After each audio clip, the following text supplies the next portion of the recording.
Bom, vamos voltar um pouquinho no tempo, lá para a década de 80, a início da década de 90. Como é que funcionava o modelo estratégico das organizações? Vamos representar uma organização tradicional por essa pirâmide aqui.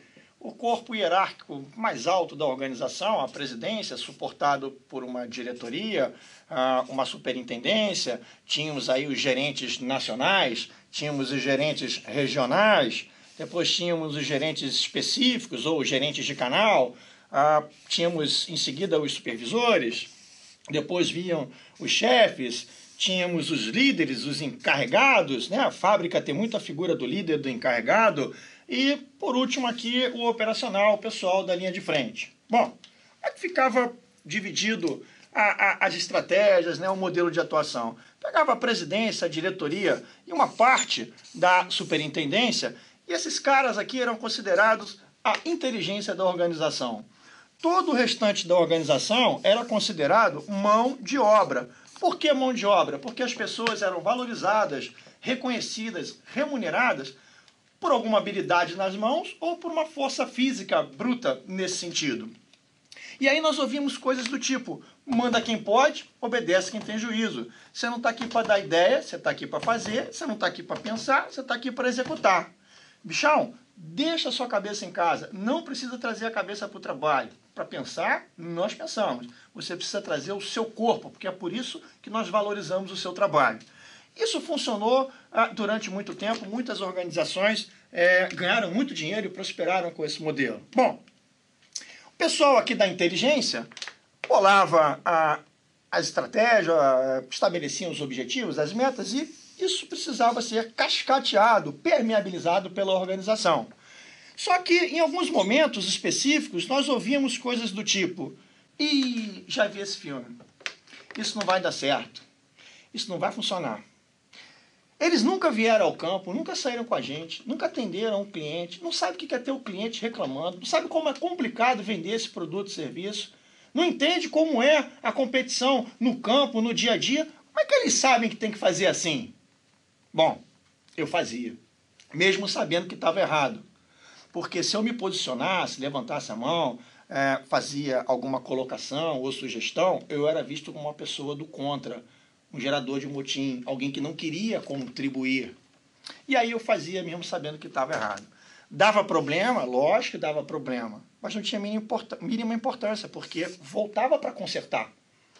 Em vez de dar problema aqui embaixo, dava um problema mais aqui, e voltava de novo para consertar.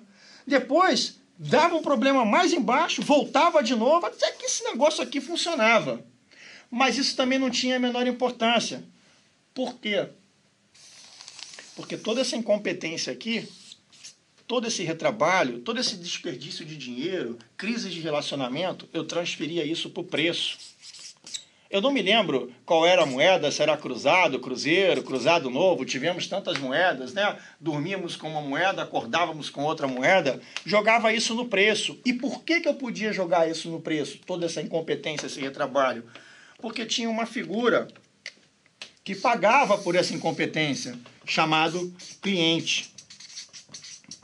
Apesar das organizações dizerem que o cliente é o ativo mais valioso que a gente tem, que o cliente tem sempre razão, que o cliente é a razão da nossa existência, balela, historinha, porque na prática não era isso que acontecia. O cliente estava em último lugar, mesmo na escala de prioridade.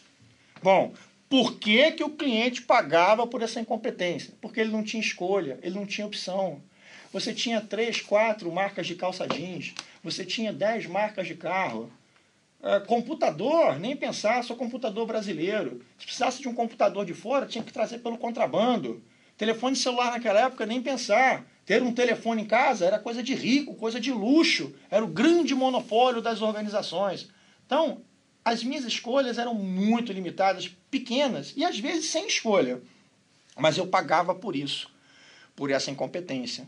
E aí, especificamente em 1992... o Brasil é posicionado, colocado no cenário mundial, na globalização.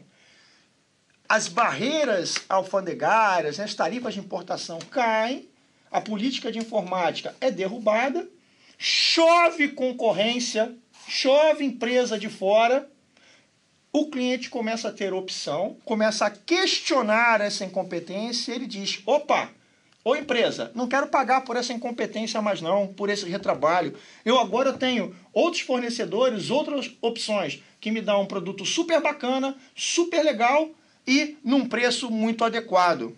Bom, a partir desse momento, as empresas perceberam que verdadeiramente o cliente precisa ocupar um lugar de destaque na organização.